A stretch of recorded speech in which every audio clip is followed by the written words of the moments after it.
What's good, ladies and gentlemen? I'm your boy Twisted Bullet, and welcome to a straight up review. This time we will be reviewing Back 4 Blood. Before we get into that, make sure to hit that subscribe button. Also hit the notification bell so you don't miss any updates on Back 4 Blood. Also, be sure to give me a thumbs up as it really helps me out with the algorithm. The presentation for the main menu is simple, and that's a good thing. The last thing you want is to be fumbling through a main menu that's overcomplicated for no reason. This is a simple and fun game, so I love that they kept the main menu as such. I feel like the in-game presentation really sets the vibe with dark corridors, tight spaces that kind of make you feel uneasy at times. And it really catches the genre at its core. It brings a little bit of horror, makes you feel not as relaxed as you should feel with 4 people with guns. The HUD is sleek, simple, great design in my opinion. Again, not making things overcomplicated for these kind of games is in essence of what makes it fun. You know, I don't want to do a bunch of thinking. I just want to do a lot of killing and slaying zombies. At the same time, it gives you everything that you need, from your ammo count to your health bar, and a little bit in between as well. There's a little bit to unpack here. First, let's talk about the obvious, the new card system. Now, in my mind, the card system works excellent with what they're trying to accomplish here in Back 4 Blood. Now, the ability to create and craft your own playing experience through using these cards is pretty cool to me. It gives the game some more depth and something different that we're not used to seeing in these types of games. Cards from a deck that you can customize and create pre-game are all earned in-game. And to me, that's a huge deal. I was pretty skeptical about it when I first heard about it, and I just knew for sure there was going to be monetization, and we'll get into that a little bit later. But thankfully, no monetization. And I'm pretty proud of these guys for that one. Even down to how the cards are used. Again, it's simple, not overcomplicated. You build your deck pre-game, and the order that the deck is built is how the cards will be drawn for you. Now you can select, I believe, from 5 or 6 cards within each safe area during the missions, and those cards will be available or will be active 24 per person. Now, the interesting thing and the interesting dynamic that I really love that they've put in here is there's also a mechanic called the director. Now, that is pretty much the master AI, which is determining spawns for the zombies, spawns for special infected, spawns for ammo, etc, etc. And you know, its job is to pretty much make your job harder. They've also enabled the director to also use this card system, and so that is corrupted cards that the director will be playing, and you'll be able to see what cards the director has put into play and what effects that it will have against you and your team. So that mechanic to me is awesome. Again, it gives so much replayability because it can be a different experience every time. Now, I know it's way too soon to make such a claim, but the idea is that it'll give huge replayability. So I'm really looking forward to getting a real deep dive into Back 4 Blood and going up against the director, especially online with other people. One more thing I wanted to touch on concerning the mechanics is the currency system. And there are 2 types of currency. There is supply points, and these supply points is what enables you to buy more cards, as well as you can find cards in game. You earn these supply points by doing objectives and tasks given to you on the supply line. So again, in game, no monetization. Of course, there's DLC coming. We don't know how that's going to change or how things are going to change down the road. But as of right now, no monetization. I will pay for DLC. I don't mind that. The higher the difficulty level, the more points you will receive when doing these objectives during the game. That's pretty cool, you know, and I'm looking forward to seeing if they're going to add more cards as they come out with more DLC. The second form of currency, which is more of an in-game currency, is called copper. Now you can pick this stuff up while just going throughout the game. You'll notice it here and there and everywhere. And essentially you use this copper to make purchases for yourself and your team, medikits, ammo, resupply, healing yourself, gun attachments, new weapons, at a type of supply crate during the beginning of each safe room before you leave the safe room. So I think that's also a pretty cool, pretty neat little mechanic they place in there as well to kind of give everything a different spin.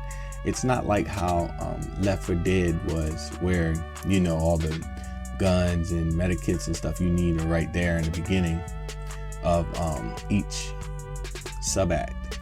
This time you have to purchase it with the copper you earn. Now, something that's peculiar to me was what I'll be interested in, because I haven't played multiplayer, is when you play multiplayer, is the copper I get given to everyone, or is it just an individual thing? I think that'll add an even more dynamic experience, because you know, what if your teammate has low health, you know, and things like that. And again, you know, just more in-depth play for Back 4 Blood. Gameplay feels good. It feels right at home. Extremely familiar. It didn't take me long to get accustomed to how the game felt. Again, it's simple, not overcomplicated controls, and with the way the game can ratchet up the pace at any moment, you know, that's refreshing. I don't have to think about how to execute what I need to do. I can just do it because I'm so used to it. The gunplay isn't bad, but it's also not the best. I've definitely felt better, or maybe I just need to get accustomed to it, but it just feels a little weird, kind of off a little bit, to be honest with you. I was a little surprised at how it felt. You know, when you see things in trailer, it always looks good or smooth, but it's when you really get your hands on it that you can tell it's different from other FPS zombie shooters. But at the same time, it's not bad. I think it's more of a feel that, you know, you have to get accustomed to versus something that's just not good at all. Now, the way the weapons fire, the way they feel, the way they reload, the aim down sight, everything for me felt good. You could tell the difference even with things like reloading time or aim down sight time and things like that, according to whatever weapon you were using.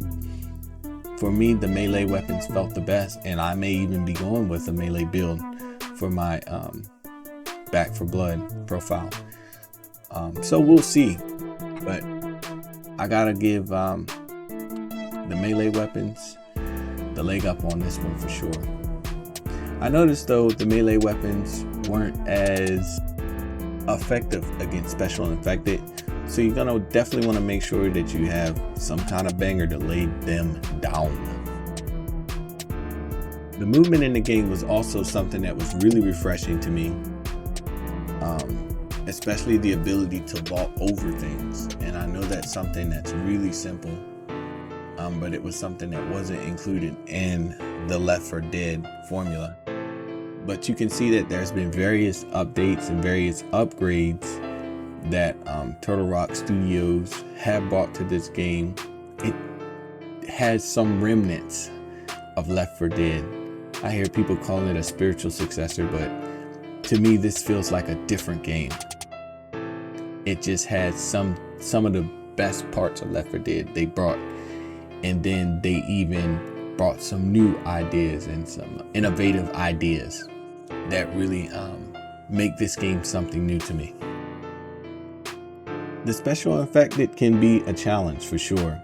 There are different variations of certain types, and the huge one, which I'm just going to call a tank for better lack of knowledge at this moment, is also pretty challenging. He doesn't go down easy. And each special infected has its own unique challenges that they bring, but then some of them can have one or two more abilities, which can really be challenging. One time I even bit the dust because I just got overwhelmed with regular zombies, and then special infected just came in and pretty much like cleaned house. So these zombies can be extremely deadly. It's always wise to approach each situation with caution, or it can be your last for sure. Overall, if you love Left 4 Dead or just a zombie FPS junkie, this game is definitely for you. With DLC also promised, that's right, they said that we will be getting DLC for this one. There will be plenty of gameplay hours to put into this one. Its replayability is high because of the card system, level difficulty, and just fun factor. Okay, so I'm extremely pleased with what we've gotten right out the gate, and for this straight up review, I'm gonna give this game a 8.6 out of 10.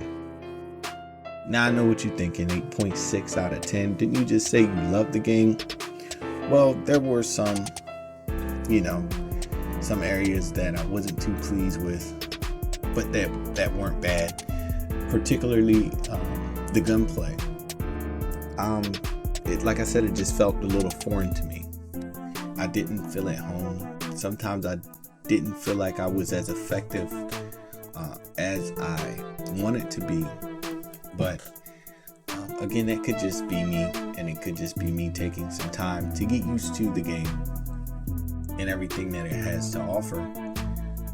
In the presentation, the graphics are good, but it just doesn't blow you away. In this day and age, and with the technology that we have, I was hoping for more, but it's not terrible, especially compared to other games of its genre. For me, if you're a zombie slayer, first person shooting, rootin', tootin' son of a gun, I would definitely go pick this one up. I would even pick this one up even if you're not really into the zombie genre. This is a very friendly game for people that are trying to get accustomed to this genre, or for someone whose friend may have it but you haven't ever played a zombie shooter before. Pick it up. This game is great with friends, so if you have friends that are into it, you guys definitely need to get on it. Thank you guys for checking out this straight up review. Again, I would appreciate it a lot if you hit that subscribe button, hit that notification bell so you don't miss any of the upcoming information and breaking news for Back 4 Blood, as I will be covering this game probably pretty much exclusively from this point on. Make sure, guys, that you also hit that thumbs up. Really helps me out with the algorithm. Also, jump on over to Facebook, where you'll find me at Twisted Bullet Gaming. Follow the page over there where I do a lot of my live streaming. I greatly appreciate it. Thank you guys again for all the support, and I'll see you next time in the next straight up review.